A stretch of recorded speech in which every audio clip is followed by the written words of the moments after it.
First page is a little intro to some terms, and then second page is talking about sets. We're going to do both those today. All right, so first about probability, there's theoretical and empirical. So theoretical probability is basically the mathematical probability. Right? You didn't actually run an experiment. You have a spinner. I didn't actually spin the spinner. I didn't actually roll the dice and see what happens. I'm just theoretically doing the mathematics behind it. What's the probability of getting something? The mathematical likeliness of it happening. Versus the empirical probability, that's when you actually test it out. So you actually spin a spinner 5 times and see what the results are. Okay. Now, theoretical probability, let's go back. Here's the basic formula. It looks more confusing than it is. It's just the part to the whole. It's normal, like 1 out of 5, 2 out of 3, right?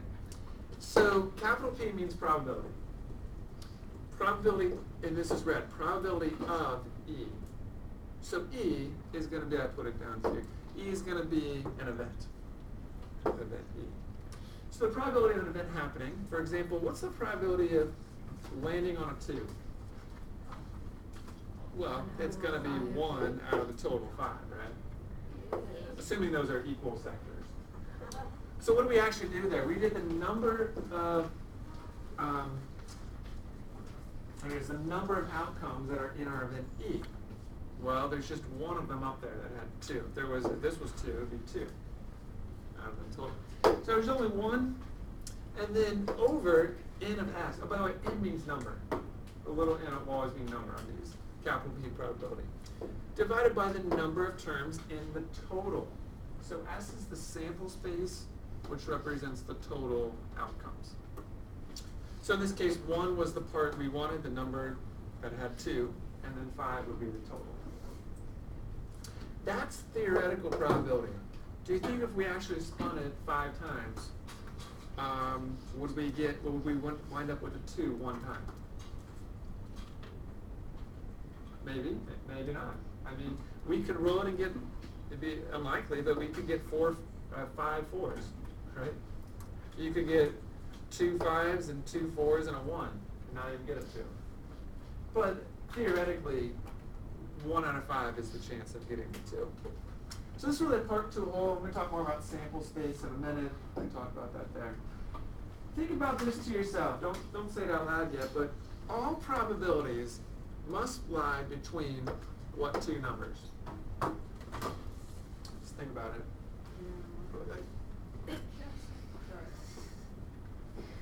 Continue thinking for those who didn't hear up here. 0 and 1. Was she right?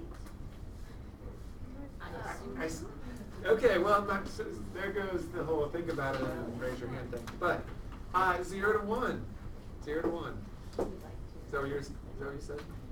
Because I heard her. Oh. So 0 and 1. What's the 1 out of 5? That's between 0 and 1, 1/5. It's equivalent to 0.2. Can't have negative, can't have above 1. Now you might say, what about like 45%? Well, that's, as percentages, it could be 0 to 100%. Okay. One other thing I want to say. Unless stated otherwise, you can write these as any of these 3. Fraction, decimal, or percent. Now some might say write it as a percent, so you do percent. Otherwise though, any of these 3 are acceptable. Mm-hmm. Yeah. Yeah. I mean, on this one, SAT changed all the numbers to 2. Right? If I change all the numbers to 2. The probability of getting a 2 would be 5. There's 5 of them out there out of a total of 5. So it could be 1. Yeah, good question. And it could be 0. Again, this example, if I had no 2's up there, it would be 0 out of a total of 5. Good question. Anything else of just so far, just like some of the basic terms? A lot of this, you just kind of naturally use that formula, but it's good to know where it actually comes from. It's the part to the whole. A couple other terms here.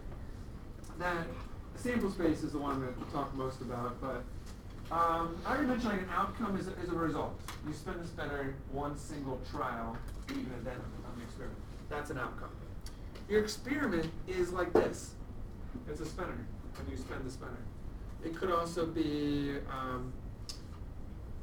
flipping a coin, right? Heads or tails.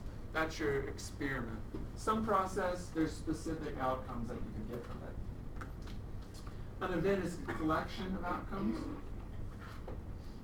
And finally, sample space is all the possible outcomes you can get. So that's what we're going to do on number 1 here. We're going to use this where the experiment was spinning the spinner. And we're going back to this one. Get rid of that. And let's see, one outcome is, the spinner lands on 3. But another outcome is 2, 5, 1, and 4. So experiments run, you spin it, there's 5 equal sectors, you spin it once. Here we go. Let's write the sample space. Sample space is all the possible outcomes. We write it like this. Generally, S is the sample space. So we abbreviate it S. You write equals, then you use little brackets, and inside is what you're going to put all of the outcomes for the sample space. So I can land on a 1. Here's listing them, so you put a comma in between. I can land on a 2. I can land on a 3, 4, and a 5. So that's sample space, all the outcomes, 1 through 5. Now let's see over here, calculate, so let's do part B, calculate the following probabilities. Let's just start with the bottom one. So this is capital B, probability of getting an even number. So this is where we're doing the part we want. So how many up here basically are even? That would be 2. So that we just did the number of terms in our event. Even number, there's 2 of them. Out of the total of the sample space, that was number in S. The number is 5 over there in the sample space.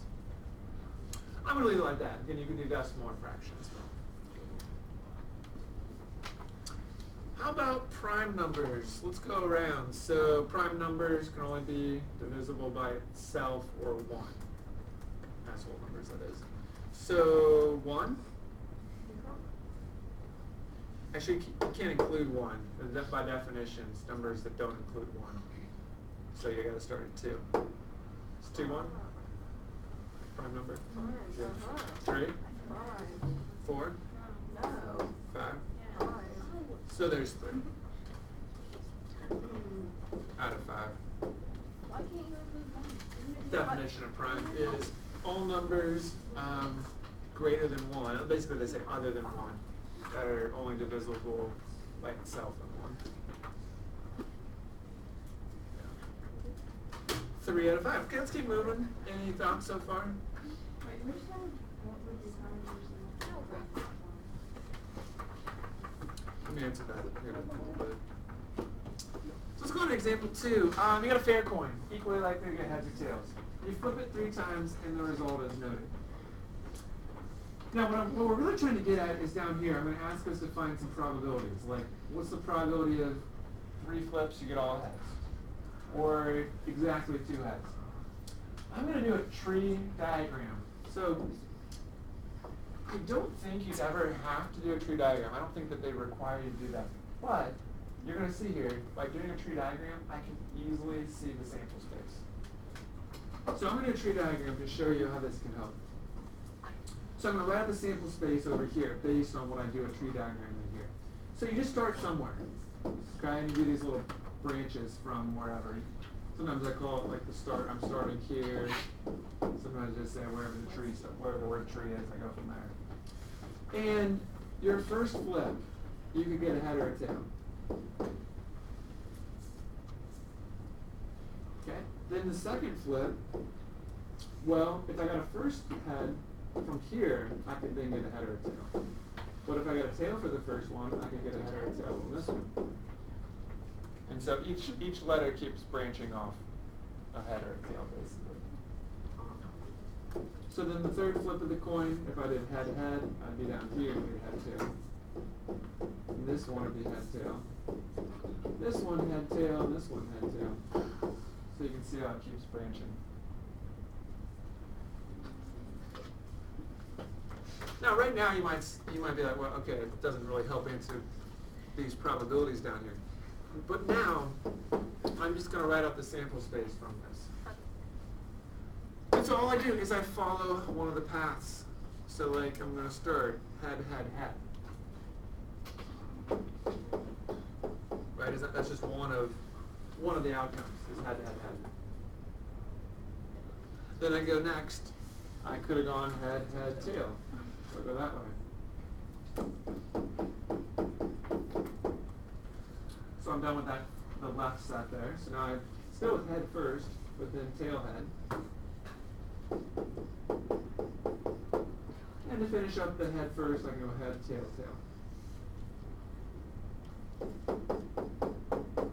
Okay, and then same for the tails. So over here, tail, head, head. Tail, head, tail. Tail, tail, head. And tail, tail, tail. And I close up. So there were 3, 4, 5, 6, 8 outcomes in our sample space.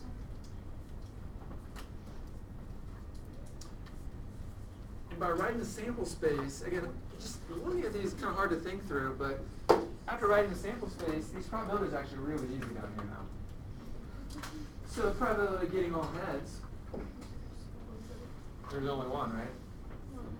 One out of the total, which was 8 total in the sample space. If you just count the numbers at the bottom, if you count the number of letters at the bottom, then you know exactly how many are in there. That's true. The third flip, you can just count those. That's the total. The next one is probability of getting exactly 2 heads. So let's see. That one's 3 heads, not 2. So there's 2, 2. Looks like 3. Making a tree diagram sample space made that easy. And then finally, all heads or tails. 2. Out of 8. Now, if you can reduce, we will, 1/4. Okay. Tree diagram can be very helpful. Until we do so. Let me do one last table one, and then we'll move on. Last question here. It's actually a pretty quick and easy one, but it's just most of what we're going to do in here with these, we didn't have to. These are kind of word problem questions up here. Now we need to do a table one because they generally have both types, have a word problem or as a table. And so a survey was done. Which soda do you like best? Soda A, B, or C? That was the question. And the results are shown based on this survey. Find the probability a person selected at random would prefer soda B. Right, and so we do 24, that's our number in our event, over the total. If we could reduce, we would. Now I will mention sometimes they don't give you the total, so you would have to add them up to get the total. Okay, anything on page 1 to review? Okay, so let's go to page 2. Two main things I want to talk about here is a subset and complement of a set. And to be able to work with those, it's good to know what a set is to start. Sample space was already a type of set. I already kind of introduced you to it. A set is simply a collection of things. It could be numbers or objects or letters. Somebody earlier said colors. So it could, I could have just had letters in here that represented, something. It could stand for something else, but it could be letters, it could be shapes, it could be really whatever we want. And then these are called elements. Okay, so those numbers 1 through 9, or 1 through heads and tails, and 1 through 5, these were elements. Elements in the set. I already showed you how we write it, sample space with the little brackets and then a list. So let's talk about what a subset is. So let's do example 1 and 2 to figure out subset. So set A is defined as all integers greater than 0 and less than 10. Write out set A. And this is set form. Sometimes called roster form. I just call it set form. So you say A equals, you do a little open bracket. It's got to be greater than 0. So it's whole numbers, integers, 1. Can't be, it's got to be less than 10. So we're going to go up to 9. Okay, so do we have to use those little brackets or can we use parentheses? Oh, you want to do parentheses, is that what you said? Are you, I mean, I'd say do the little brackets. Well, Hey. it's hard. Yeah, it is hard. I don't know how to do it. Well, it's like you start to do a parenthesis, and then you bounce it back out, and then come back in, and then finish the parenthesis. So really, this part is all the same. It's just you do a little curvy thing there. Now that I've taught you how to do that, now you can do it. I know what you're saying, though. I think the first time I did these, I was like, I can't really do it very well. But with practice. Okay, so that's our set A. A subset. So this is one of the two terms. A subset is a set whose elements are within another set. Coming up soon, you're going to see me use a little bit more of like sets like this. Like this is the sample space, and I might put a Venn diagram in here. Like here's set A, and here's set B. We're going to have some overlap soon. But for now, if I call a set A there, a subset would be like fully contained in there. So I'll call this one set B.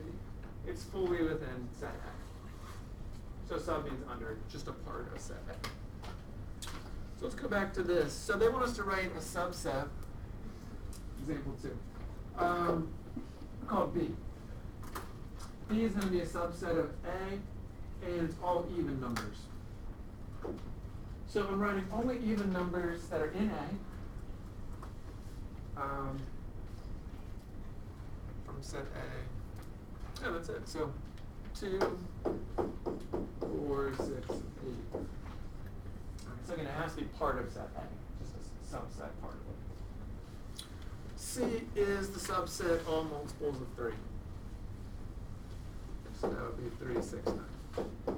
Okay, that's it. Just a simple example about sets and subsets. Okay, and really, I'm going to finish up with example 3 and 4 today, and it talks through 2.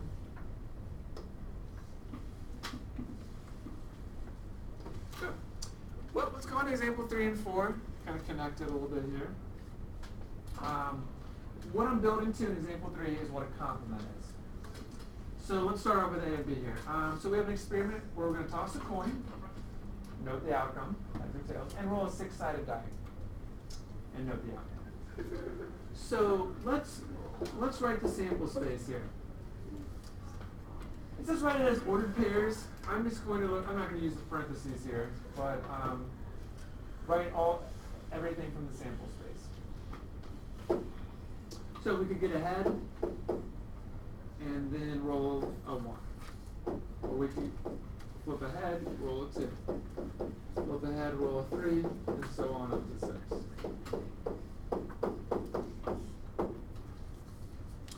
Alright, but then we also could have gotten a tail, so I just got to repeat with tails 1 through 6.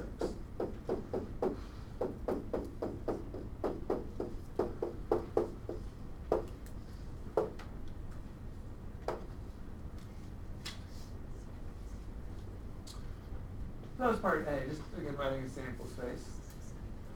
And in part B, they want us to build on that. So write a set of ordered pairs that represents that are getting a tail and an even number. And this is going to be a subset A.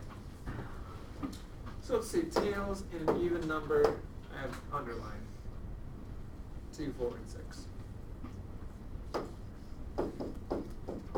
Tail 2, tail 4, tail 6, and that'll be A. So it's kind of similar to examples 1 and 2. But now I'm going to do something else in part C here. So the complement. The complement of a set is all events in the sample space that are not in your given set. I like to think of it, and sometimes it's written like this, as negative A.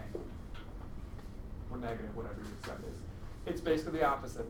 everything except A. So it's everything in the sample space that is not in A. So we're not calling it negative A, though they want us to call it B.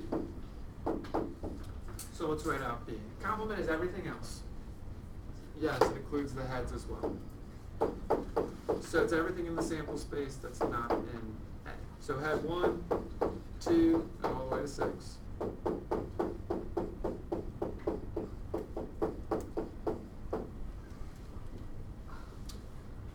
And then the tails that were not even. So tail 1, 3, and 5.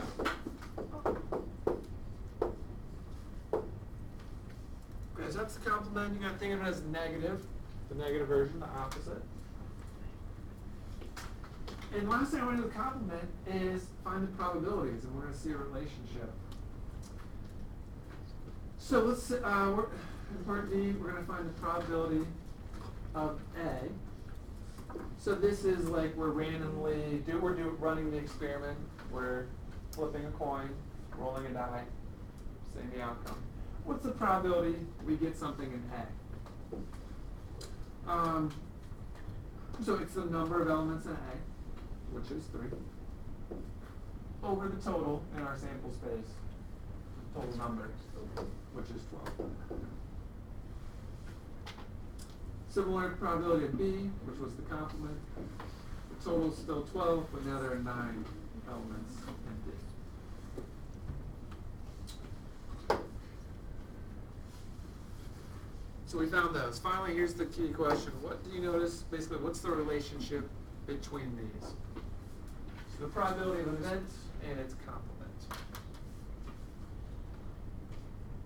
Any thoughts out there? They sum to 1. Yeah, very nice. So just sum to 1. So here, what this really means is, what's the probability of getting A or not getting A? Because that's what B is. B is the opposite. So probably getting something in A or something not in A is guaranteed. It's 1.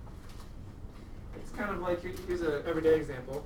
Say you're told that there's a 60% chance it's going to rain.